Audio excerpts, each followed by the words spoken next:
The Pro Bowlers Tour comes to you from the Garden State of New Jersey as the greatest bowlers in the world return to Carroll Air Lanes in North Brunswick for the championship round of the Johnny Petraglia Open. Now, let's meet our outstanding field of finalists. 5th seed looking for back-to-back wins from Bel Air, Maryland, Jim Criss. His opening opponent owns 22 titles. Defending champion from Stockton, California, Walter Ray Williams, Jr. 3rd seed is a former PBA Rookie of the Year, 4 career wins from Tarpon Springs, Florida, Steve Hoskins. Our semifinal match features Pete Weber from St. Anne, Missouri, the 1991 winner here. And our tournament leader was inducted into the PBA Hall of Fame earlier this year, the pride of Venezuela, Amleto Monacelli. Standing room only crowd as Bo Burton and I look on, and Bo, there's a good top prize. You're right, Chris. Nice payday for all the players. 4 out of the top 10 players in the world in our field today. We're ready for a rematch of Sebring Open 2 weeks ago, where Chris defeated Walter Ray Williams, Jr. Number 1 in the world in the blue shirt. We'll sit and watch with you, Tim Criss from Bel Air. His 6th finals in 1997. And only his 9th TV appearance in his years as a professional. 30 years old, first shot on the left lane.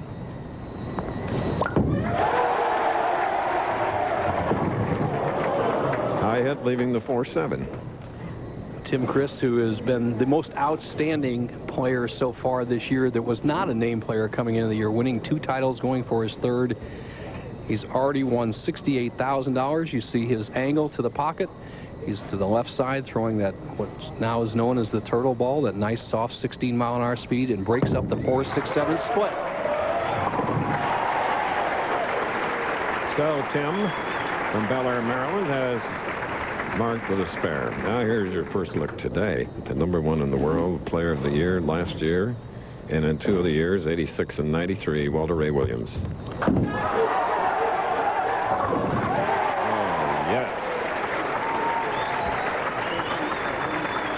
Walter Ray Williams, Jr. He is hot. He is in his 8th television appearance, 94th television appearance overall. King of the 90s, Bo. Yep, he's bowled great. Chris, and he just has a tremendous natural ability.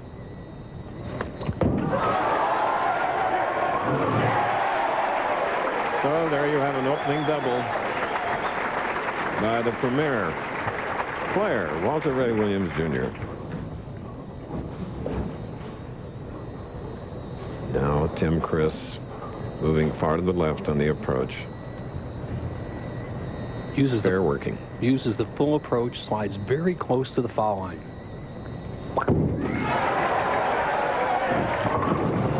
Another high hit. Didn't get the break this time, Nelson. Well, Chris, he plays such a soft ball. He doesn't muscle the ball into the pocket like Walter Ray Williams does. And when he hits a little bit left of his target, he's asking for trouble. With that ball speed, as you see him sliding the foul line, not giving him much room, he doesn't get a chance to break up the splits. So it's an open here in our first game of the afternoon, the Johnny Petraglia Open. Johnny will be joining us for the next game. 7th year that they have staged this event at Carroll Air Lanes and put Johnny's name on it. Tim Criss is going to play an angle somewhere here. Watch how close he slides to the foul line. His approach will be in this area, up to here, and swing the ball out between the 2nd and 3rd arrows.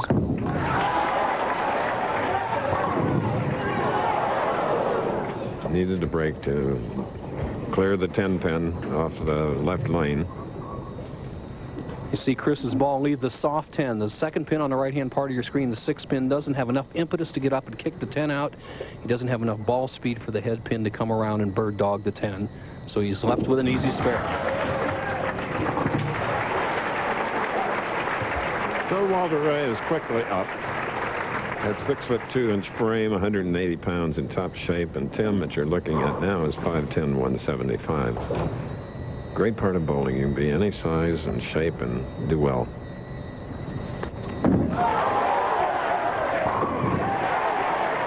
Three in a row.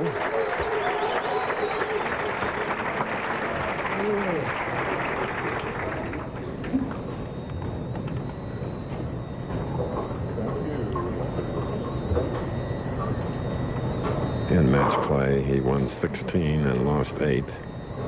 In the final block, he won 7 of 8, so he was hot last night.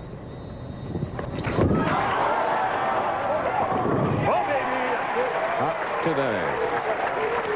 Okay, we're at Carolina Lanes in North Brunswick, New Jersey, where we'll return after this. Okay, back again at Carolina Lanes. Walter Ray Williams Jr.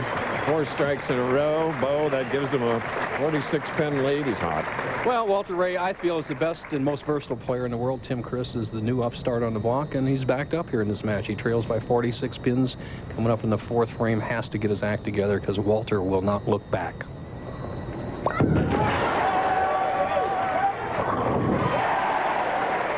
So the initial strike for Tim.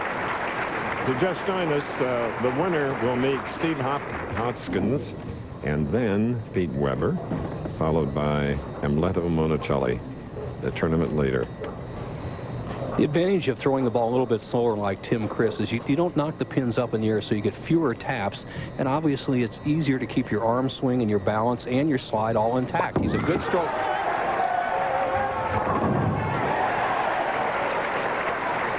Nice double by Tim.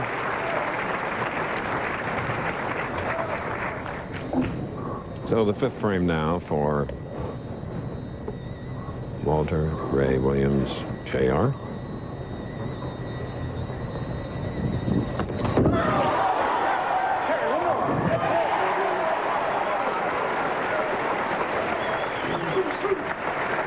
Same percentage as he has done in horseshoes, Bo. He's something. Well, he's rolled 61 consecutive 200 games over 2 tournaments when he bowled in the tour back in 1993. And ironically, Criss, or not ironically, he's bowled rolled 114 straight ringers. Broken up at 5 with a 10-pin. Here at Now here we see a little more ball speed out of, as Walter's talking to the crowd, we see a little more ball speed out of Walter, and that's going to drive the pins up in the air, and he left a solid 10. And basically, I don't really know if it affected the pin carry, but somebody yelled out right before he released the ball, and he kind of flinched. So still got a pretty good result. And very politely asked the crowd if they could wait till after he delivered the punch, the bowling ball. Okay. But he's hot, and I don't blame him.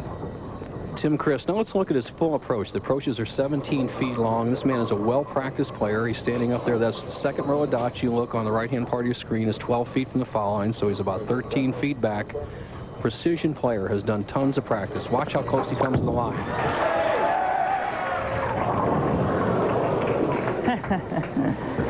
Oops. He's wired. Well, this is about as much as he could possibly miss. I don't think he could miss this far if he was trying. The ball slid off his hand. He got it just about 5 boards left of his intended target and crosses. Unusual shot, a 3-9 spare conversion in front of Tim Criss.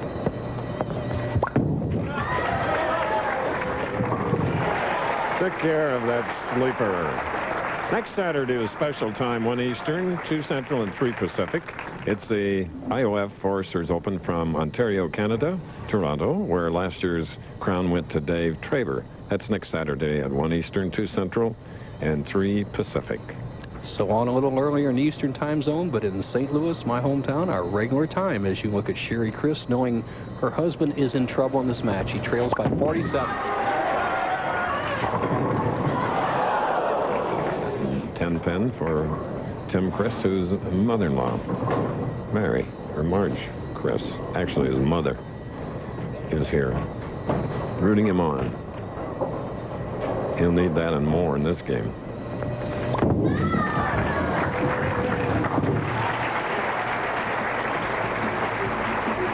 48-pin lead as we look at Sherry. And yes, we are again in North Brunswick, New Jersey, where even the wildlife knows it's springtime. Big Walter Ray Williams Jr. smile as we're talking to you from an area about a little more than an hour from downtown Manhattan, North Brunswick.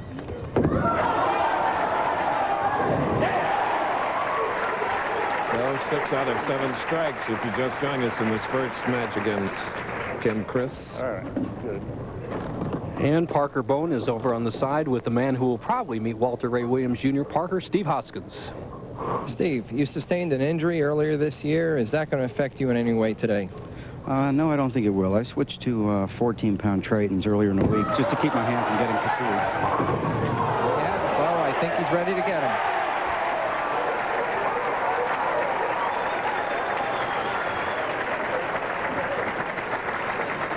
Crowd reacting to Walter Ray's shot.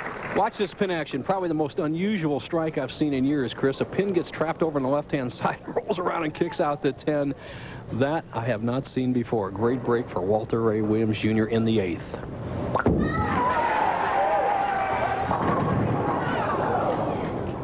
Tim leaving another 10-pin. And it looks like Walter's opponent, as you look at Tim Criss, 6 rounds, 42 games, 18 qualifying. 1, 2, and 3 are 6-game rounds. 3, 4, 5, and 6 are 8-game rounds. That Steve Hoskins, as we said, Chris, he had a hand injury, broke his hand. He was out for 4 weeks and just recovering. And it's fun to watch him throw that big rainbow shot. So he'll be coming up against Walter Ray, who has a possible 279. Now Criss could follow it out, finish it out with 210. Well, it'll be a $6,000 check for this likable young man and very successful this year. He won from the top seed and he won from the number 5 seed, but today not as successful.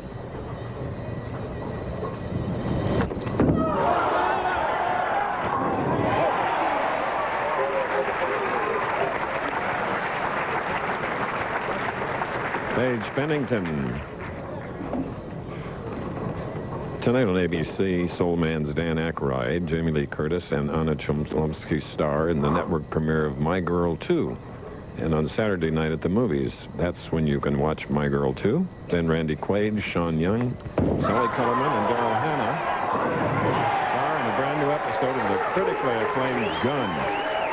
All tonight on ABC. Walter reacting to the first strike in the 10th frame, puts him in position for a 279. This locks him into the 260s. He has the match well in hand. It's just by how much is he going to win?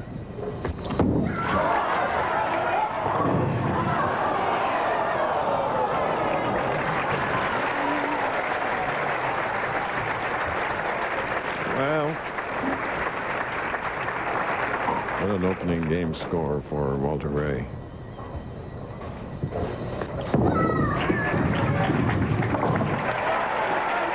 $268 for the King.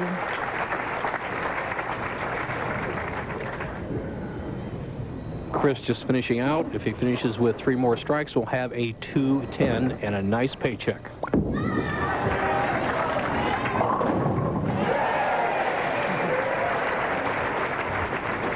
All right.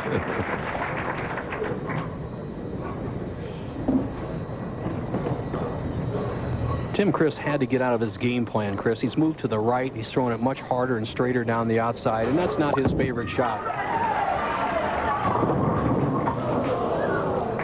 Spare here, 199, creditable score, but Walter Ray Williams Jr. has won the first match. Tim has really had a good year. 68,001 on the lanes from the 2 victories and No, my other strike ball to make finishes. that. Good luck with that. Okay. 199 as this ABC Sports presentation of the Professional Bowlers Tour will continue after these messages and a word from our ABC stations. Well, I'm glad they could get together. Springtime. And there you see the result of our first match. Walter Ray winning at 268 to Tim Criss's 199. An exciting event. Has a great name on it, too. The Johnny Petraglia Open. And here he is. Great to have you on. Thanks, Chris. It's great being back. The first match was pretty exciting. Walter, I thought was really going to bowl 300. He looks so lined in. I think if he gets by the ring in 10, that he tries a little harder in the 11th frame. Okay. Well, Johnny, you know, scores are part of residue of how the oils lay down the lane, so let's take a look at it. Right here you can see that the oil is down 38 feet on the lane. We have a heavier concentration in this area, and then it tapers down, gets a little bit lighter. As you see, it goes down, and we call this kind of the Christmas tree effect. And if you can get your ball through the heads and slide in that hook area right down there at 38 feet, that's the optimum scoring angle. And John, obviously this is a Jersey oil, so what do you think of the oil pattern out here this week? Well, I think that, well, first of all, Walter bowled great this week because the oil pattern is conducive to somebody that hooks the ball quite a bit. If the head oil in the front half of the lane holds up, then the talented players that are on the show with that kind of game will score. And but I think people have to remember that, say, a Parker Bone and a Pete Weber are equal in talent, and that the oil pattern is really what can separate the two of them.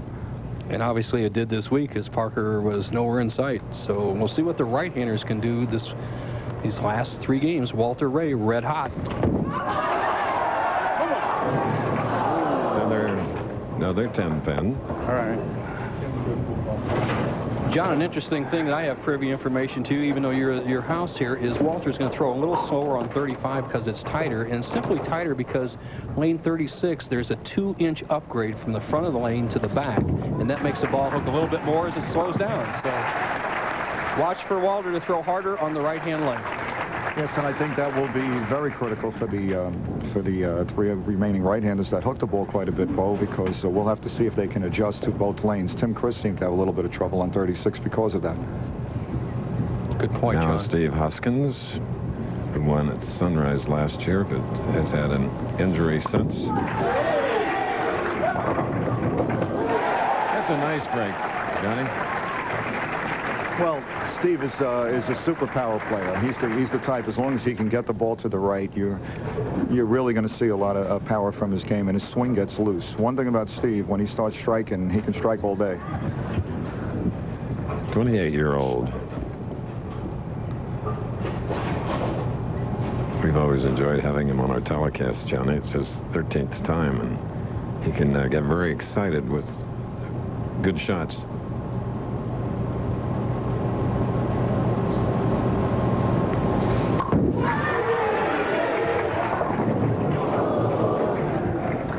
Well, would you think maybe a little over-adjustment there on the tighter lane? He did look a little bit softer than he did in the first frame. I think that's a good point, John, in that the big hook ball bowlers like lanes to hook. When they go straight and down and in, their ball hooks too soon, and that's what they don't like. If you were going to bowl a home-and-home match against a big cranker, you'd bowl him on slick lanes in your house. They don't like to have to point the ball up as he makes a major mistake. Oh, major mistake against Walter very early. You give Walter that 12-pin lead sitting on the bench, and when he's lined up like he is now, and watch out. Center of the lane, as we know here at Carroll Air, hooks a little bit more than the outside, and had trouble with the spare. All right, Parker Bone, the third, a native son, 2-time winner this year, Parker. Tim Criss, it looks like you ran into a little steamroller there with Walter Ray. It looked like you had a little problem yourself. Yeah, during the end of practice session, a little oil carried down on my break point, and I didn't know which way to go. I moved left first, and I just never felt comfortable, and I probably should have played it a little bit more like Walter Ray, but he's got a great reaction. He'll go well this week. There you have it, Criss. He'll be back next week. Okay.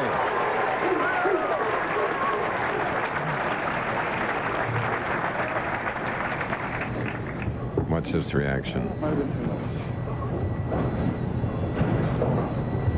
Oh, he's really happy about tripping the forward there, Criss. He knew he got it up the lane a little bit and was worried about throwing a split.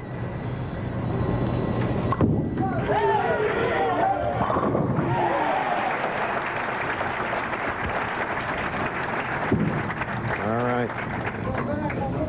Steve's second strike of the game. Yeah, here's the critical shot for Steve. He's nice and loose on the right lane, and he'll, whether he makes a good shot here or over-adjusts, is going to be really important because he doesn't want to be down 22 pins very early in the match. He has 2 options. He can stay over here as he has and throw the ball a little bit slower or crank it up a little bit more. Let's see what he goes with. He likes the power. He should saw on this one.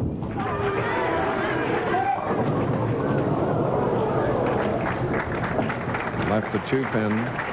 Could have cut the lead to 12, but Well, I think what's interesting here is it's an over-adjustment. He was a little bit soft in the first frame, and a common error that's made on TV is you adjust off a bad shot. I think if he would have kept the same speed, he probably would have hit the pocket. Okay, we're in our second game of the Johnny Petraglia Open, Carolina Lanes in North Brunswick, New Jersey. And this week, our trip down memory lane spotlights the man for whom today's tournament is named.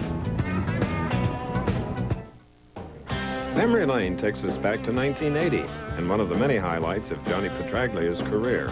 This win at the PBA National Championship, combined with his wins at the 1971 Tournament of Champions and the 1977 U.S. Open, made him the second player ever to complete pro bowling's Triple Crown. That's right, next week, Canada. Today, it's New Jersey. We're assisted by two left-handers, Parker Bone III and the tournament namesake, Johnny Petraglia. And Johnny, 3 in a row, back to his old form. Well, I think that Walters made a really interesting decision today. In practice, he was using an all-reactive ball, trying to hook it like the rest of them, and then he said, let me go to my A game. And he wanted a ball that's half reactive, half regular urethane, and played outside, and it's going right at him, and it's really working well for him.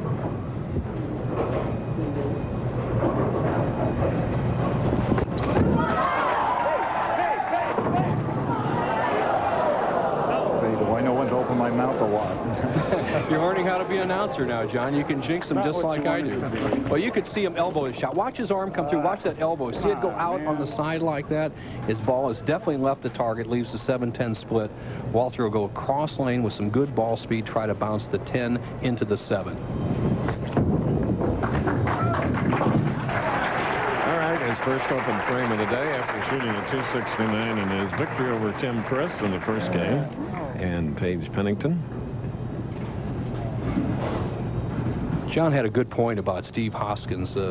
He's such a kind of a bowler that he succeeds or perishes with his attack to the lanes. He can either shoot 150 or 250. So let's see him wind out here.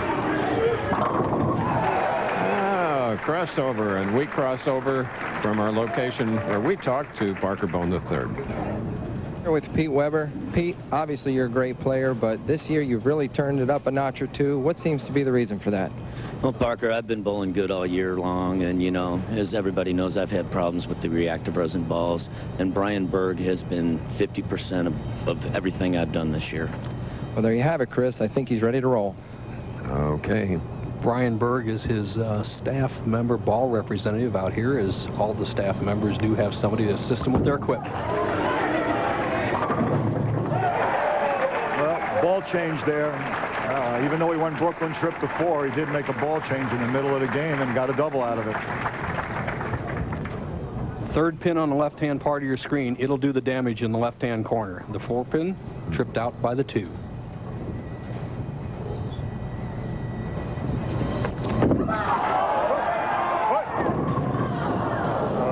Wrong spot.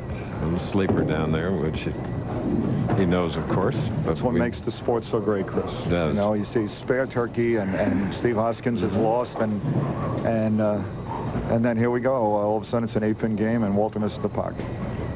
And you see how to convert the ideal way to convert the 2-8. Let the ball take out both pins. That's it. 8 pins separating these two professionals. Number 1 ranked Walter Ray Williams Jr. and number 42nd ranked Steve Hoskins. There's Steve. This is the interesting shot. Will he adjust off the bad shot?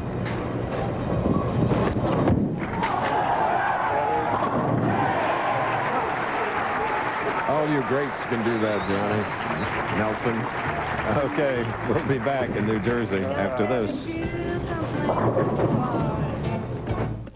Later on, we'll tell you how Amleto Monacelli scorched the lanes here last night to get into the number 1 spot. Right now, it's Steve Hoskins going against Walter Ray Williams, Jr. Steve can take the lead with a 3rd strike in a row here in the 7th frame. He trails by 8.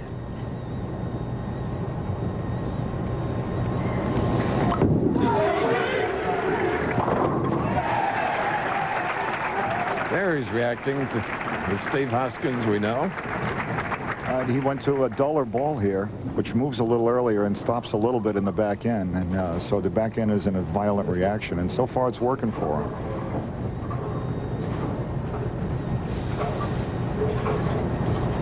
Put a little squeeze on Walter Ray right here if Hoskins can strike in the 8th. He leads by 2.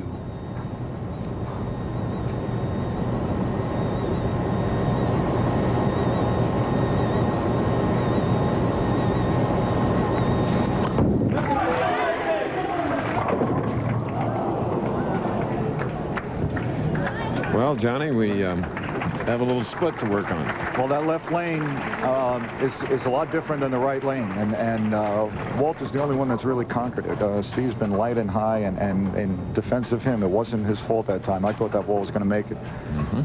Tried to make a good shot. You see how to convert the split, get the ball to the left of the 2-pin, slide it into the 10.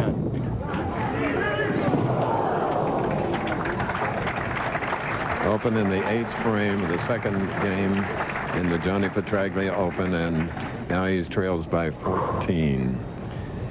Steve pulled it just a little bit, just almost made it. Ball grabbed a little soon on him. Here's pounce time right here. Walter wants to put him away right here on his good lane.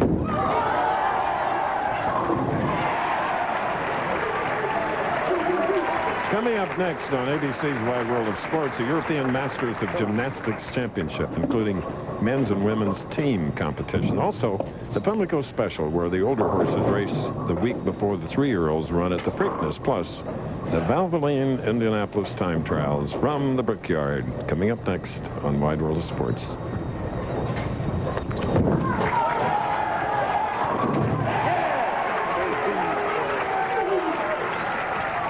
I think he's ready today. That was one of those frames where, you know, if I mark out him in the 2 teens and the other guy would have to strike out, and you a lot of times invariably leave that flat 10 because you want to trust the Walter stuff that he's really ready to win today. Right now, Hoskins has got to go in here. He's got to go with his 8th shot. He needs strikes. Winner of this game will meet Pete Weber. Hoskins has a chance in this game if he can strike out. He has a potential 212. Walter Ray Williams Jr. going at a 226 pace. That would force Walter to get at least a decent count on his first ball. And if he gets a short count, he would have to mark. So it's imperative that Hoskins gets 2 more strikes, or it's the end of his day.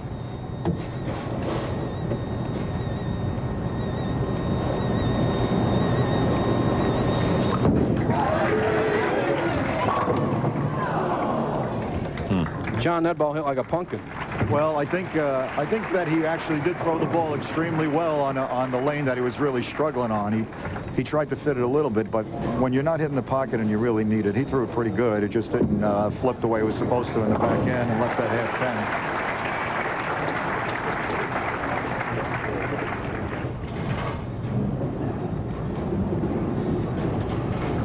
10. Possible 192 for Hoskins will not be enough today. Johnny, and a chance to congratulate you on the way you run this tournament, you and Lee Livingstone, especially the charity aspect of it. It's tremendous. Oh, well, thank you, Chris. I'd like to mention that Danny Wiseman and Martin Frost won the Wheelchair Vets Pro Doubles Tournament, and ironically sponsored by Carol Elaine's their team.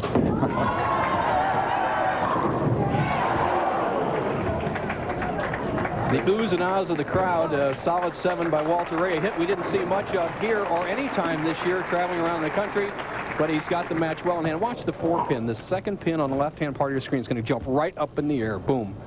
Right over the 7. Walter will be in the 220s. And Johnny, there's Paige Pennigan, but in the audience is one of my favorite moms, Grace Petraglia. Yeah, my mom and my dad are both here, sitting near my son, and actually right next to Lee Livingston. I'm glad they can get here this year. Well, we want to wish Grace and all the moms, including Debbie, happy Mother's Day tomorrow. Okay, Walter Ray has won his second. Now he meets Pete Weber. This week's Bo's Tip of the Week focuses on target shooting.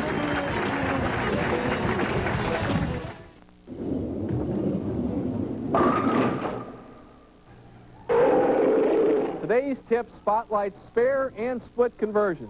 With me is Scott. Now, Scott, where do you stand for your strike ball? Right here on the green line. Okay, you're on the green line. You've missed the head pin, left the 1, 2, 4 spare. Very simple to make it. Move 5 boards to the right of the approach, as signified by the red tape, and roll the ball over your strike spot. Let's give it a shot.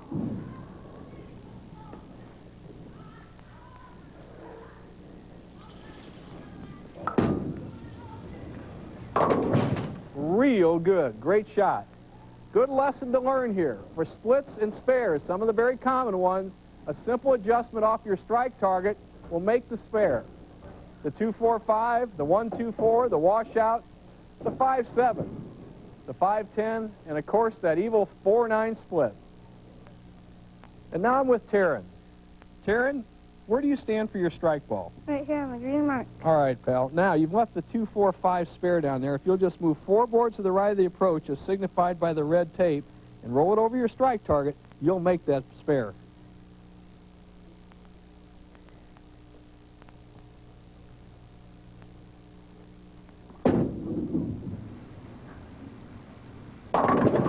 Real good. Nice shot, pal. Remember, you can use your strike target on the lane to convert a lot of the common spares and splits just by moving back and forth on the approach. Okay, we're back again at Carolina Lanes in New Jersey. Walter Ray Williams Jr. has won 2. He had 9 strikes in his first victory, 7 in his 225 over Steve Hoskins, 192. And now, the dream match, Walter Ray Williams Jr. and Pete Weber. There's a dream director with us so long from ABC, Lifetime Achievement of the Directors Guild, Larry Cam. There's Grace Petraglia we were talking about, and her husband, Bill, Johnny's parents. They have to be so proud, Chris, of John and all the things he's done. As we look at the top 24, they had an all-time record, 3,617 Pro-Am entries here. In the number 6 spot, a amateur high roller bowler, Mike Newman, almost made the top 5 of one of the most interesting matches of the year as Amleto Monacelli last night defeated him 300 to 299, and that prevented Newman from being in the top 5.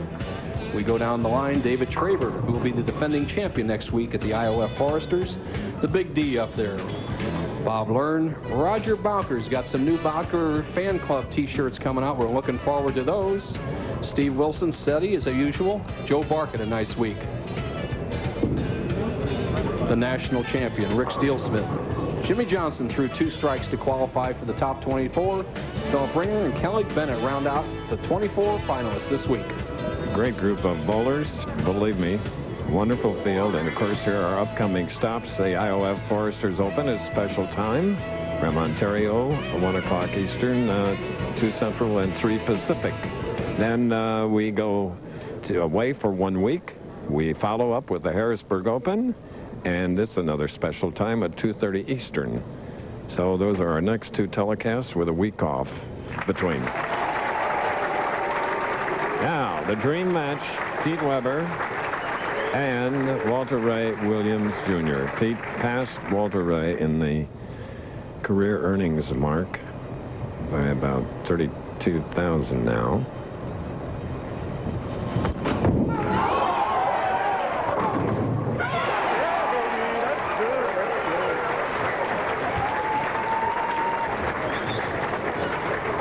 Okay. There will be some psyching going on in this match, folks.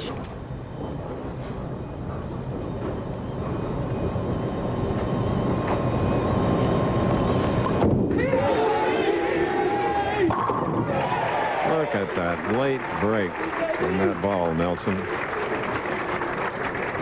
Well, 2 of the best bowlers that ever hit the PBA Tour. I really think the edge in this match goes to Walter Ray Williams Jr. You're going to see the style of Pete Weber. This is the lane that's been somewhat inextricable for the real big cranker players. Walter has hit it, but the guys playing the big hook, as such as Pete, have had trouble. Let's see what he does.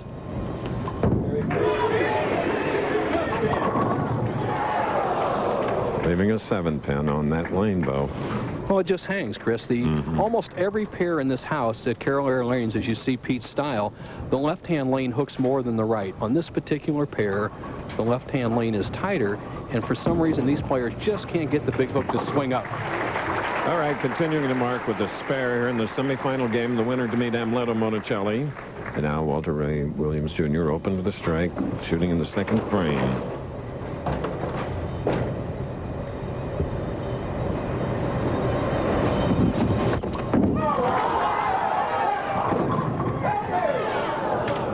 So a little 2-pin on the right lane. Walter told me before we went on this championship round, he was really worried about this right-hand lane, but he hit it very well the first match. And his trouble is that the amount is hooking, as you see him right on the edge of the lane, and he throws the ball through the break. He does not want to go high, so he figures a light hit is a better percentage. He's struggling a little bit. So the defending champion of this event marked with a spare as we go to Parker Bone, the third. Steve, it looked like that left lane gave you a little bit of problem this afternoon. What do you think about it? I think that's going to be the key. Be interested to see if either one of the guys who have a power game are going to be able to get it back on 35 without it hooking early. That will definitely be the key. There you have it, Chris. That left lane's a key. All right.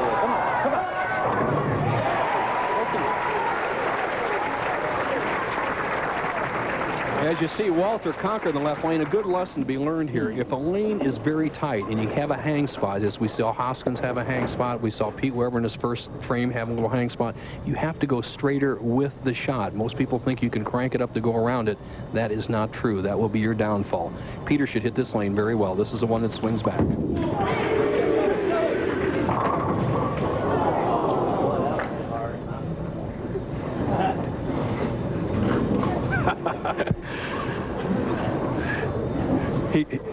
He says this ball really hit hard, and watch this thing as it deflects. The ball hits the 1-3 and almost bounces into the 10. I hope that's at least a 14 or 15-pound ball, Peter, because it really bounced off. That's a tough shot. There is Tracy Weber. A lot of these power players on the tour, we see Steve Jaros, who's been in the finals a lot of times, Pete Weber, Dave D'Intermont, are using lighter bowling balls. They're using 14 and 15-pound balls. They figure they get less solid taps.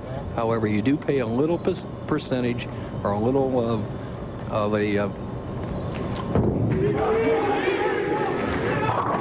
You pay a little bit of a problem with of carrying on the light hits like Peter. Semi-final match as we're in North Brunswick, New Jersey, where the weather has been rather damp lately, but birds of a feather, they don't mind. You're looking at Big Jack Kordusky, the tournament chairperson, very efficient bowling executive, and always good to see when we come back to Carolier Lanes. Walter Ray leads by 1. Can it make it 11? Wonderful match. Like a boxing match. Punch, counter punch. That was Walter's best shot in the last 5 or 6 frames. He actually, when he threw the ball, he just let it go. He knew it was solid. Last year's Johnny Petraglia Open champion, where he defeated Pete Weber in match 1. This is match 3. He's already won 2, and now he has the 3-bagger.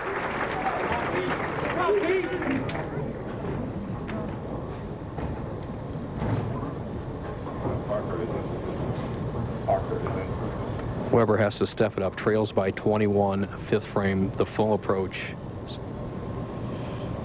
And he's going to saw on it.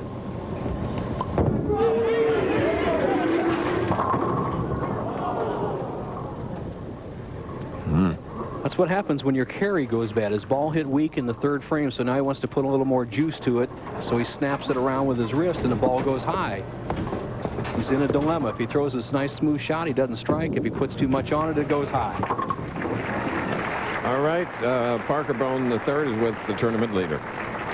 Here with the El Hombre from Venezuela, Amleto Monacelli. Amleto, you devastated him last night. Is that going to continue today? Well, Parker, I'm going to do definitely the best to continue as well as I did last night. But absolutely it's not up all to me. It's up to the men upstairs, too. There you have it, Bo. He's going to get him. Good point. He bowled 2 300 games last night.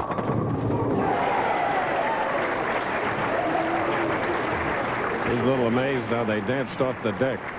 Even Walter Ray gave him a little tap. The old saying, hit them light and watch them fight, and there they did. coming out with a strike, but Walter Ray Williams Jr. has the upper hand, 6-frame, 21-pin lead.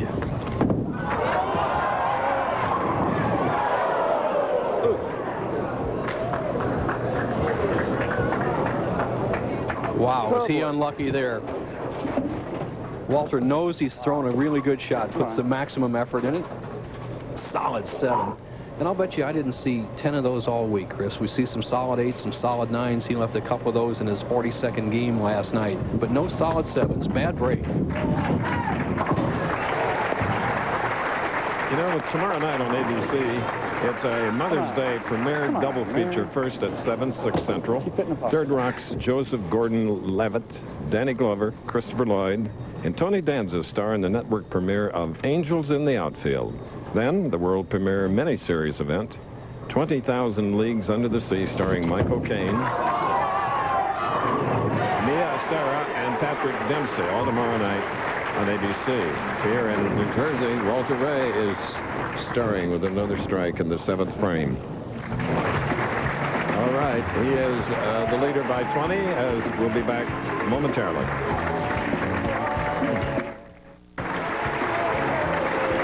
This is the way Bill Burton and I see the championship pair here at Carolina Lanes. And here's our ABC colleague, Manny Cabral, one of our great friends with his lady, Maureen. And he's a great bowling fan. Now, Pete Weber, 7th frame, semifinal match, trails by 20, needs a strike.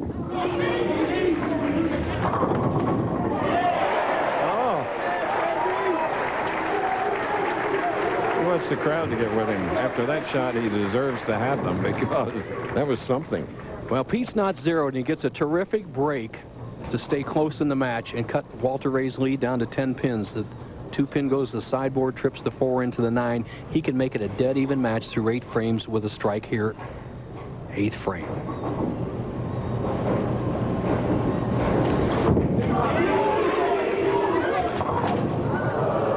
Oh, no. That left line. I think he knew it when he let go of it. Once again, the left lane is the story of the day. Walter Ray Williams Jr. playing the straight shot. The big crankers with the rainbow ball just having all sorts of trouble over there. They send it wide and soft. It goes high. They speed it up. It sails by. Pete Weber in trouble. Oh! Just in a day's work, says Pete. You bet. I can see his dad, Dick, in St. Louis, and his mom, Juanita, coming right out of the chairs. Super shot to keep him in the match. Walter Ray Williams Jr., you just can't let him get too far in front of you. Right now, he leads by 14.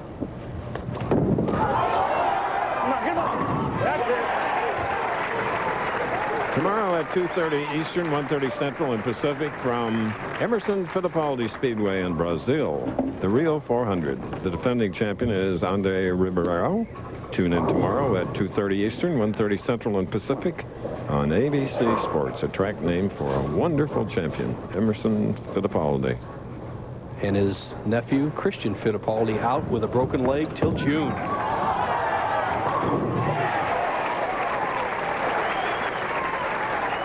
Foundation ninth.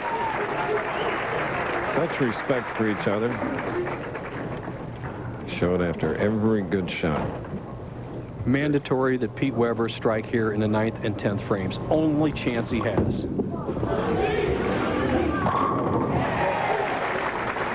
This was the state where 2 men met, about 38 years ago and decided the PBA would be a good thing. I'm speaking of our friends Frank Esposito and Eddie Elias, both ailing. We hope they're enjoying the telecast.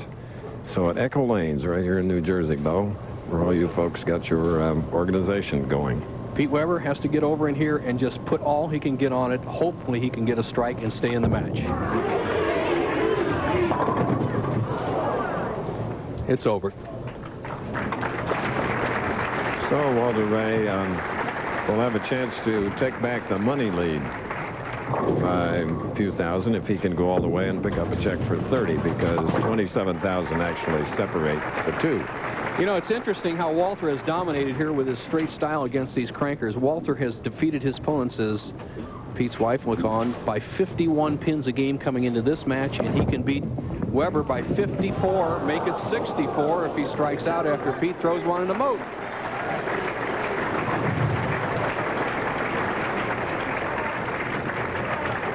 Now, Pete just testing a little test shot here to see which way the wind's blowing, and obviously it is not blowing south.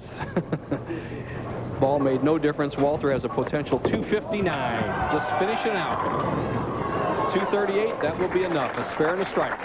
To go along with his 225 and his 268 and his 3 victories, and now he will be meeting Amleto Monacelli for the championship.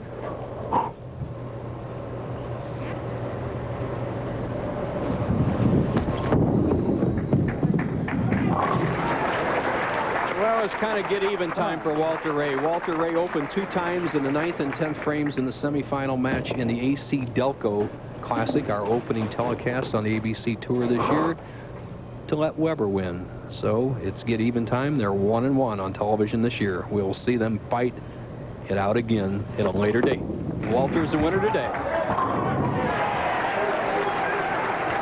Great winners. Pete with 22, and of course Walter Ray has 22. All right, this ABC Sports presentation of the Professional Bowlers Tour will continue after these messages and a word from our ABC stations.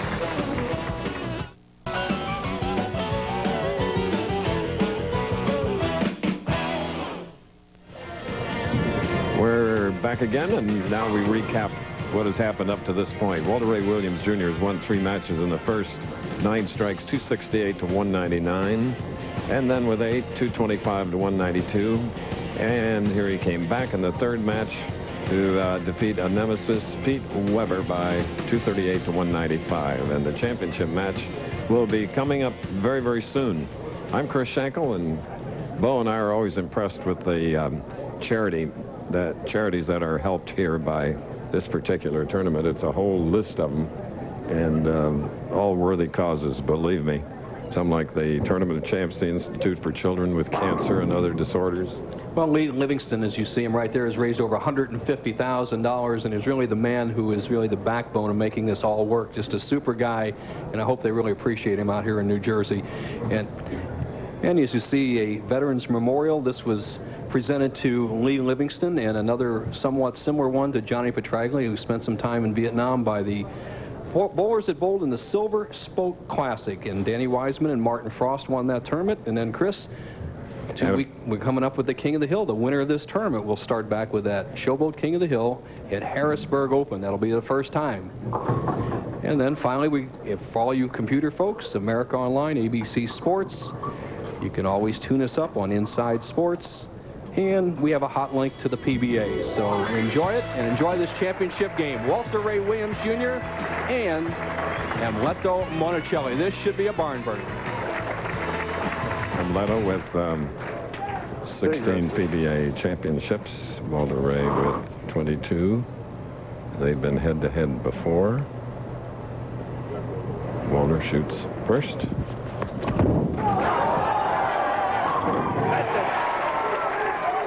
In the pocket. Woo.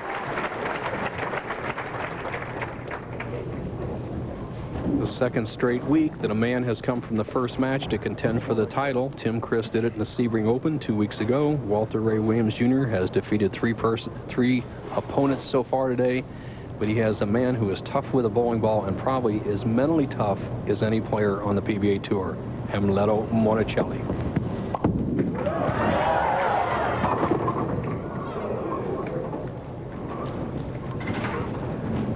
With a 610 on the right lane. And not the kind of shot he wants. He's trying to take a lesson from watching the other opponents that throw the big hook ball, the rainbow shot. Amleto straightening it down a little bit, but got 2 straight, goes high, breaks up the split, and comes away with a spare.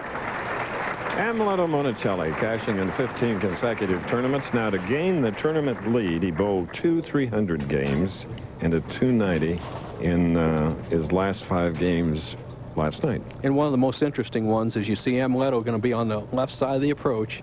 He'll be in this area. Now, he's not going to try to hook it over in this area like some of the other players. He's going to try to be more between the 2nd and 3rd arrows. And he'll drift a little this way, and then cut it right loose around the 3rd arrow.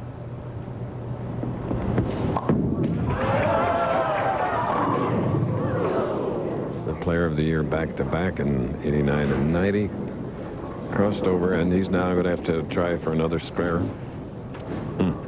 Well, as I said earlier, the easiest way to stop or slow down a big cranker is oil the lanes where he can't swing it back. And we've seen Hoskins struggle, and we've seen Amleto struggle, and obviously Walter Ray in the driver's seat in the early going.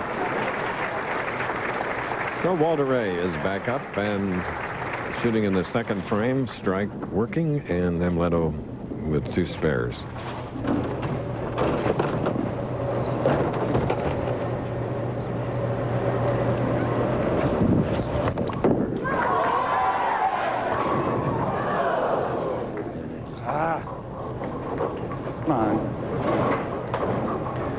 He knows he just got a little soft with this shot. He knows on the right-hand lane that he's not going to make any moves. He's not going to move left if the ball starts to hook, as you see it drifting high. That ball was set and solid in the first match, so Walter Ray in his last 4 shots in this lane will zip it up with more speed. Okay, Parkabone the third on the lanes. Pete, you filled all the frames, even the gutter one shot. Unfortunately, it wasn't enough. Well, you know, I was confused out there. My blue ball just didn't seem to hook enough, and my purple one overhooked, except that last ball. It just didn't hook at all. He'll be back next week. And other weeks. So, of course, Walter Ray Williams Jr., who is 40 to the second to strike up, and Monacelli now. Boy from Barranquilla, Venezuela. Wonderful person. Game over.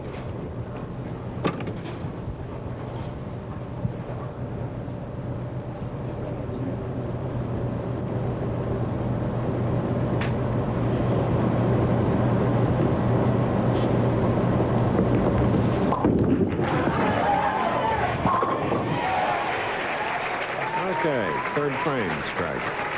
What a terrific lane move by Amleto Monacelli. We watched the other 3 power players, Weber, Hoskins, struggle, and Criss the same way by not getting the ball wide enough. He went out by the channel. Walter Ray knows he now has an opponent that if he can hit this left-hand lane, is going to give him all the competition he can handle. So far, Walter has outscored his opponents by 48 pins a game today.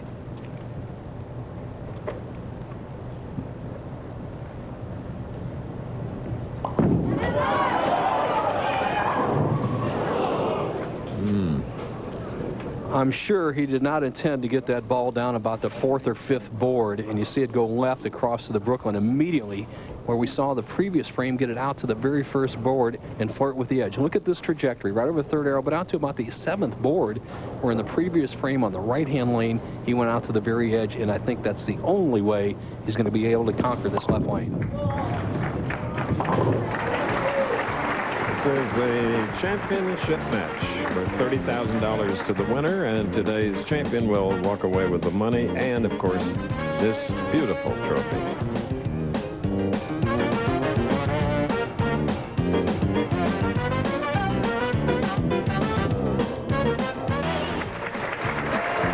The applause originating at the Carolina Lanes. Coming in from Akron, the reigning commissioner of the Professional Bowlers Association, Mark Gerbery. Walter Ray Williams, 4th frame, leads by 1 pin. Championship match can make it 11. What was that? Wow. You can hear Walter say, wow. He tried moving farther out in the lane. There's not much more room to move. He'll be in the gray board or the gutter, whatever you want to call it. And he just needs to keep his ball speed up on that shot. He's right in this match, championship match. You don't have time to fiddle around.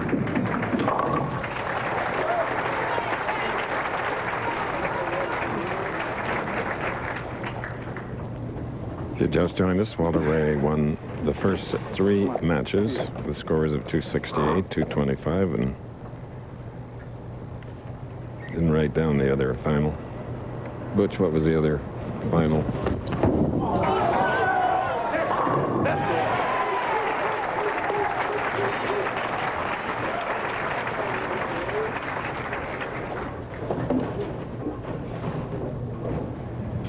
.238. Very respectable. 3 great matches by Walter Ray, and now he's meeting the tournament leader, Amleto Monacelli. Tough competitor.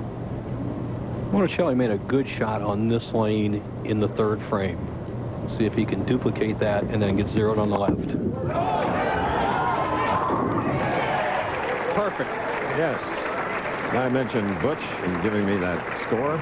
It's Butch Soper, PBA member, and keeps us honest here each Saturday afternoon. Well, the man they call El Hombre out here, as you see Walter Ray brushing off his shoes. The approach is a little bit slippery here, so he takes a wire brush and cleans them out. He's more down the center, right in here. Now, he needs to get the ball quickly out to the edge. He cannot get the ball to the center of the lane. Watch this shot. This will determine a lot on what's going to happen in the match.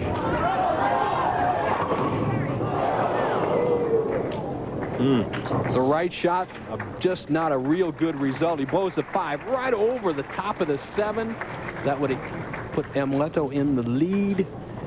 But this match has all the signs of going down to the 10th frame. This is the first player that I feel today has been zeroed in enough on the championship pair to contend with Deadeye.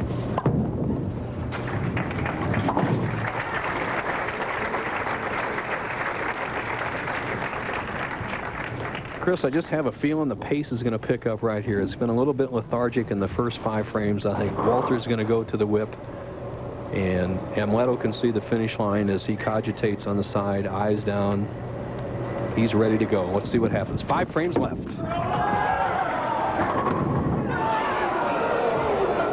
Oh, solid 9. You can't ask for anything more than that.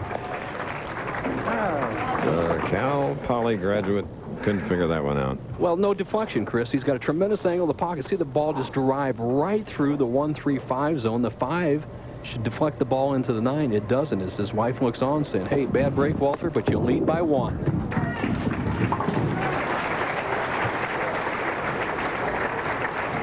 Here are the PBA average leaders. You see that Pete Weber tops them with 225, and Amleto, number 5, 220 plus.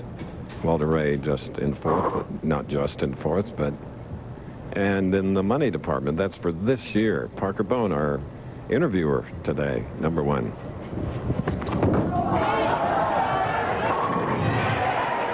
And if Walter Ray can win here today, he will regain the career money lead from Pete Weber.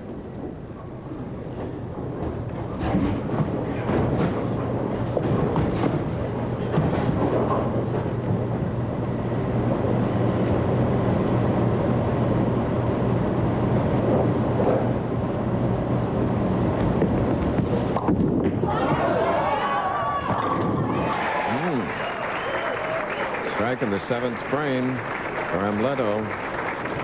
One of the bonuses that goes along with winning this match today, he will be one of the players in our Showboat King of the Hill match, which will be our opening match at the Harrisburg Open, May 31st. So it'll be an interesting bonus, plus there's a lot more on the line. Now, nobody has been ahead of Walter Ray all day long.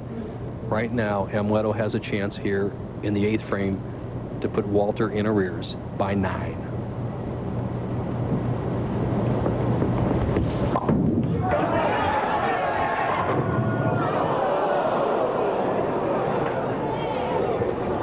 And then, wow, I watched the ball. I saw Amleto, his disappointment, as you see how to make it. Mark Roth has bounced the 7 out, the 10 out into the 7.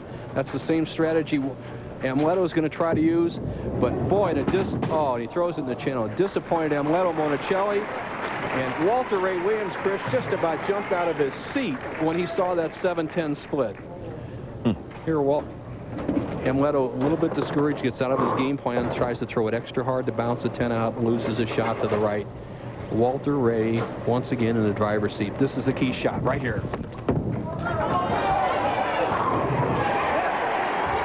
Walter Ray winning 3 and now trying for the title. Re-rack, re-rack, re-rack. Each player allowed 2 re-racks in a match for various reasons. Either the pins are off spot or just wants to take your time. You guys weren't looking, so. Talking to one of the officials that says, hey. So he's either saw a pin a little bit off spot. They look perfect to me there. 25 pin lead. This is a tournament if he can strike here.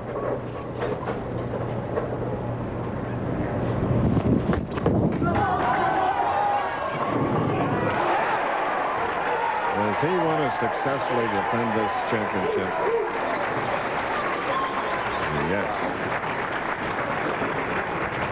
Amleto, after an open frame in the 8th, now shooting in the 9th. That re-rack may have been the difference, Chris. He gets a love tap on the 10 with the 6, and if the pins are just slightly off spot, that would not have happened. Amleto on the ropes must strike.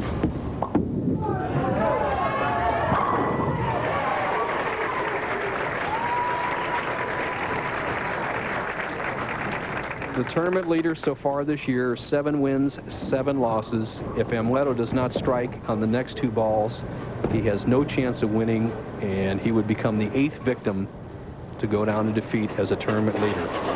Absolutely must strike on the next 2 shots to have any chance.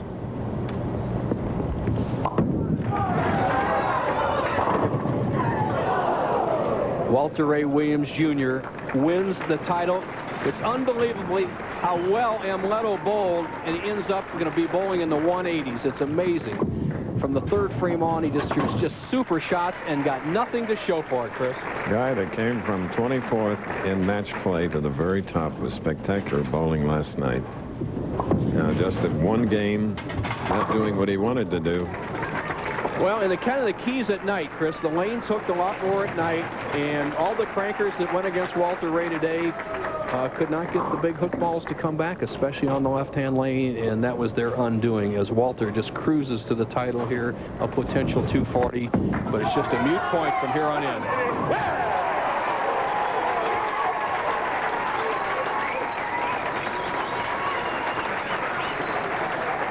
Well, I hope the play of Walter Ray has made a birthday party that had to be interesting. Lori Jakubowski's nephew, Ryan, who's 2, already trying to bowl. All right, that's a good age to start.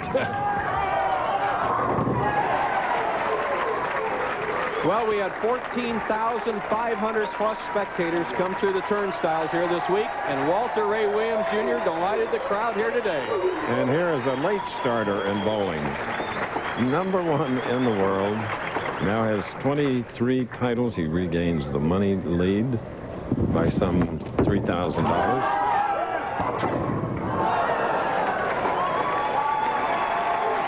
Standing ovation for Stockton, California's University of Cal Poly graduate. And a hug from Paige Pennington, his wife.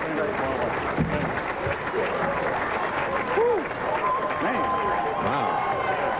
237 to 184. Walter on a 4-game great performance here at Carolina Lanes, getting the congratulations from the crowd, and rightfully so. Okay, we will return after this.